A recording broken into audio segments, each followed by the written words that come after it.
ini saya agak puas. Agak puas sebagai prinsipal. Cuma menjadi pertanyaan saya melihat dari trik ya tadi itu kita mau dikelabui. Kan? Ya. Jadi Presiden Joko Widodo mau mencoba mengakali kita dengan cara keluarkan kepres. Nah itu dia. Jadi nanti kepres itu dia bersembunyi di balik ketiak kepres. Ya, itu tadi. Tapi dengan keahlian Prof. Egy dan teman-teman, Alhamdulillah akhirnya hakim mau berpikir dengan akal sehat dan menerima itu. Bahkan juga membuka ruang untuk merevisi dari jabatan presiden menjadi pribadi Joko Widodo. Ya kan? Jadi sekali lagi ini kan sayang sekali. Tadi pagi Bung Rijal Fadila menulis tentang jasa palsu sama dengan presiden palsu, ya kan? Nah mudah-mudahan, ya kan pada sidang berikutnya. Ini proses sidangnya terbukti. Sidang terbukti bahwa jasa palsu sama dengan presiden palsu. Presiden palsu tidak boleh bersembunyi di bawah ketiak kepres. Kalau mau jahat aja, ya kan gitu ya. Kepres pun di bawah undang-undang. Kepres di bawah undang-undang, dia mencoba mengakali seolah-olah kepres lebih tinggi dari undang-undang. Ada dua undang-undang HIR sama HIR dan itu dia. Jadi menurut saya sebagai prinsip mengajak kepada kita semua rakyat Indonesia, inilah konsekuensi jasa palsu, presiden palsu, akhirnya melahirkan presiden yang penuh dengan tipu-tipu. Sekian. Ini kemenangan rakyat. Yes. Rakyat menang. Satu, berhasil mengganti majelis. Iya. Ini bukan perjuangan ringan. Iya itu jangan dilupakan itu. Para penggugat sejarah semua berjuang. Kita semua yang hadir sini berjuang mewakili rakyat dan itu sukses. Majelis yang kurang benar, tidak benar diganti. Satu, kemenangan rakyat. Amin. Kemenangan rakyat kedua adalah bahwa Jokowi terpaksa harus nanda tangan. Itu kemenangan rakyat, memaksa Jokowi. Tanda tangan basah. Itu tanda tangan basah, ya. Yang ketiga, kemenangan rakyat di depan kita akan terbukti ijazahnya palsu. Insya Allah. Dan yang keempat, presidennya palsu. Buat dari boneka kayu. Assalamualaikum warahmatullahi wabarakatuh. Topik. Ya udah agak mendingan mikirin ini. Ini sudah masuki bulan keempat. Tapi ada hasil yang luar biasa hari ini. Hakim berani memutuskan mustinya seperti apa tuduhannya, gugatannya, dan wakil Jokowi harus seperti apa. Nunggu memasuki bulan keempat. Jadi strategi ngulur-ngulur waktu habis napas juga. Karena pengacara kita nggak mau main-main terus mundur. Tolong dipikir, nih hakimnya besok diganti pecat lagi yang mutus. Bakal dimarahin. Karena kesian hakimnya majelis yang pertama kenapa mundur? Karena ngusir Jokowi perwakilannya nggak benar. Dia mabok, yang ini ntar dimaki-maki lagi nih, atas saya dimaki-maki lagi. Seknek nelfon, itu siapa yang mutusin begitu? Jadi tolong doakan hakim yang walaupun menunggu 4 bulan untuk membuktikan sekedar ngasih lihat ijazah gua susah amat sih. Tapi kalau memang ada ya susahnya apa? Tapi tolong paham, kalau bukan berbohong ya bukan dia kan? Karena bawaan bawinya memang berbohong. Ini menarik, nggak sepele. Kalau sampai ketahuan dan harus membuktikan dia berbohong, 2, dokter andasnya ijazahnya apa, insinyurnya ijazahnya apa, nggak usah ngomong yang SMA lah. Terus lagi daftar ke KPU sebagai capres, ijazahnya apa? Jadi KPU-nya kena juga. Karena anaknya sekarang pun sudah daftar nggak benar diterima oleh KPU. Jadi mari kita rame-rame walaupun 4 bulan bersyukur. Terima kasih buat tim pengacara khususnya rekan saya Prof. Egy ini lanjut dan Anda diminta hadir terus. Terima kasih. Wassalamualaikum warahmatullahi wabarakatuh. Doain. Semangat untuk semua rakyat Indonesia, terutama untuk emak-emak yang hadir tetap konsisten dan selalu istiqomah ada di perjuangan ini.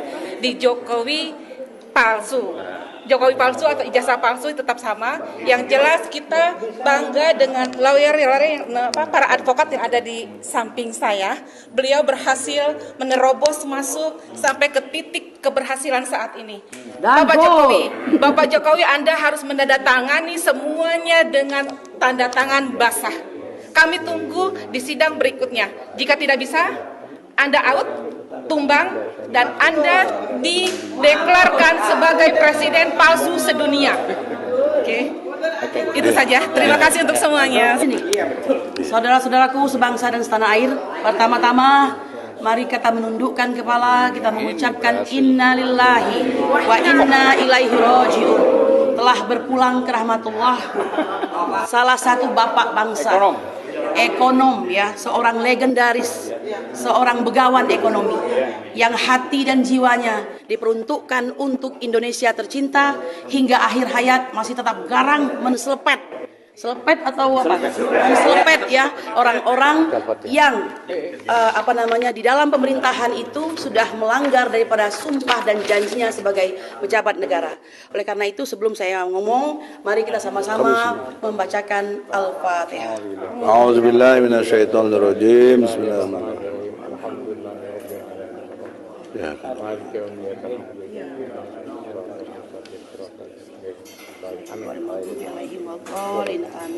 Al-Fatihah tadi kita persembahkan untuk yang tercinta, abang kebanggaan kita, Rizal Ramli, rahimakumullah. Saudara-saudaraku sebangsa dan setanah air, tadi saya sampaikan di hadapan hakim bahwa jihad yang paling utama itu adalah menyatakan kebenaran di hadapan penguasa. Jihad itu tidak hanya kami pengacara yang harus melakukan, tapi justru paling utama adalah kodi. Kodi itu adalah hakim, ya. Mereka lah yang menjadi dominus litis, yaitu orang yang dominan di dalam pengadilan, memberikan arahan dan memberikan keputusan. Betul atau tidak? Kenapa? Karena sekali mereka memutuskan, keputusan itu akan menjadi tonggak untuk menjalankan eksekusinya. Jika benar keputusannya, maka benarlah semua. Jika salah keputusannya, maka salah semuanya. Nah, oleh karena itu sebagai tim hukum dan para penggugat yang sudah menyiapkan dengan sedemikian rupa, ya, bukan asal menggugat orang, bukan asal untuk memfitnah orang, maka kami pasti insya Allah mempunyai bukti-bukti fakta-fakta yang benar. Ya, nah, saudara-saudaraku sebangsa dan setanah air, tadi kami juga menyampaikan bahwa adalah sebuah keharusan untuk memajukan apa yang dimaksud dengan kebenaran. Hukum itu sendiri adalah obat. Sebenarnya kita meminta seorang Joko Widodo itu bisa bertindak sebagai orang yang memberi contoh, ya kan? Apapun juga suri teladan, apalagi kalau sudah digugat, berarti ada warga negara yang tidak puas. Permasalahannya sekarang bukan soal tidak puas, lebih kepada pidana, di mana pemalsuan itu mencakup 2 norma, yaitu penipuan dan ketertiban masyarakat. Ya kan? Nah, oleh karena itu tidak bisa main-main lagi. Kita berterima kasih hakim pengganti ini telah melakukan breast finding, meskipun harus didorong-dorong seperti orang melahirkan gitu ya. Pembukaan 1, pembukaan 2 begitu kan. Pada akhirnya beliau ingat bahwa tetap dia katakan oleh Imam Baihaqi bahwa kita ini bukan mayat hidup. Siapa mayat hidup itu? Mayat hidup itu adalah orang yang tidak mengingkari kemungkaran. Jadi mereka mengiyakan, tidak dengan hatinya, tidak dengan kata-katanya, tidak dengan tangannya. Nah, ini masih ada iman di hatinya, alhamdulillah. Sehingga kita masih bisa berjalan ke arah kebenaran. Betul? Nah, karena hukum itu adalah obat, kami patuh, kami akan melakukan perubahan seperlunya, ya. Maka yang 9 tadi tidak boleh batal dong. Orang ujungnya memang semua kesana semua kok, ya kan? Tergugat. Ya, 9 tergugat dan 1 turut tergugat, ya. Hanya kita meminta yang 1 ini nama presidennya itu kita hilangkan, bahwa dia adalah Joko Widodo. Padahal dia presiden juga. Memang ini blunder kesana kemari. Maka bener lah kita itu sebenarnya. Jokowi yang presiden, presiden yang Jokowi, kan begitu. Udah saya bilang gitu. Mari kita Bismillah, tetap bersemangat, tetap kawal, kita berdoa, semoga kita ke depan mendapat pemimpin yang lebih baik. Ingat, pemilu itu bukan commercial break. Pemilu itu adalah radical break. kata si Rocky Gerung ya. Jadi radical break. Tidak cocok, tidak sesuai, ganti. Kan begitu. Ganti dengan yang baik. Allahu Akbar. Closing. Mau bicara lagi. Closing. Langsung teknis, saudara-saudara. Lihatlah di sini halaman kedua bahwa kita TPUA, Tim Pembela Ulama dan Aktivis, aktivisnya tadi Rijal Fadila, Saudara Taufik, Muslim Arbi, Bambang Tri, terus satu lagi Hatta Taliwang, melawan Jokowi. Lawyernya kami. Nah di sini yang mau diganti nih, kami di sini Presiden RI Jokowi.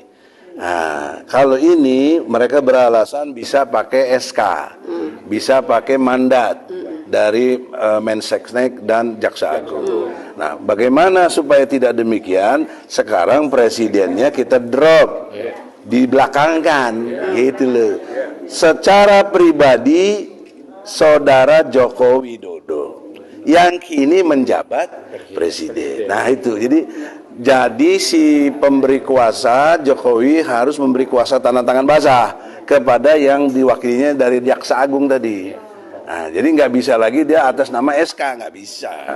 Karena ini ada jangankan di HIR yang udah lama, di Undang-Undang Pokok Perdata, Pajak 1793. Nah, poinnya? Pasal 1793. Apa poinnya? Oh, poinnya bahwa seseorang yang memberikan kuasa kepada pihak lainnya itu harus dalam bentuk surat kuasa yang asli ditandatangani. Sama aja sama HIR. HIR pasal 123. Nah, jadi saudara-saudara, perubahannya sudah mendasar dan janji hakim tadi 3 hari dari setelah masuknya, kita akan masukin besok karena harus banyak yang dirubah sedikit dalam pengertian ini, karena juga kemarin juga ke petitumnya juga, karena kita menuntut pemerintah ini. Nah, di sini harus menuntut ke Jokowinya. Nah, di sini ada ada Menteri Keuangan. Kenapa? Karena Jokowi mengatasnamakan dirinya sebagai presiden. Jadi dia telah menyalahgunakan wewenang luar biasa. Maka implikasi hukumnya, utang luar negeri kita yang 9.000 triliun Jokowi sendiri bayar sama konglomerat yang dukung dia. Nah, kan di kantong Jokowi ada 11.000 triliun. Bayarlah 9.000 triliun itu. Masih ada 2.000. Ya, masih kaya juga kok. Tapi bayar itu utang negara. Kalau utang BUMN tambah utang swasta 20.000 triliun. Nah, dibebankan lagi kepada Jokowi, ya bangkrutlah Jokowi itu, insyaallah. Nah, oleh karena itu, saudara-saudara, dan lebih memalukan lagi adalah seperti Adinda Kurnia sampaikan, ini memalsukan itu adalah satu perbuatan tindak pidana, ya, memalsukan dan ketertiban umum. Lebih dahsyat secara moral, dia menipu dirinya sendiri. Tukang tipu seperti ini ada dikatakan dalam surat Al-An'am, ayatnya 123. Akabiro mujrimin. Jadi pembesar yang jahat. Kejahatannya apa? Menipu. Ya, Al-An'am ayat 123. Jadi lengkap, hukum positifnya ada, dibuktikan dia menipu, di Al-Qur'annya juga ada. Nah, jadi kloplah saudara-saudara, tinggal kita berharap ke depan untuk supaya ada perubahan. Jadi kalau betul nanti minggu depan dan seterusnya, ya mudah-mudahan sebelum pemilu udah kejelasan, ya, udah ada kejelasan Jokowi ijazahnya palsu. Sampai hari ini pun sudah jelas. Tadi kan saya tantang, kau jaksa, kau mewakili Jokowi, mana ijazah aslinya? Nggak bisa bawa dia, nggak bisa bawa. Orang waktu di Solo aja nggak bisa bawa, apalagi di sini, gitu. Saya kira demikian. Semoga umatnya takbir. Assalamualaikum warahmatullahi wabarakatuh.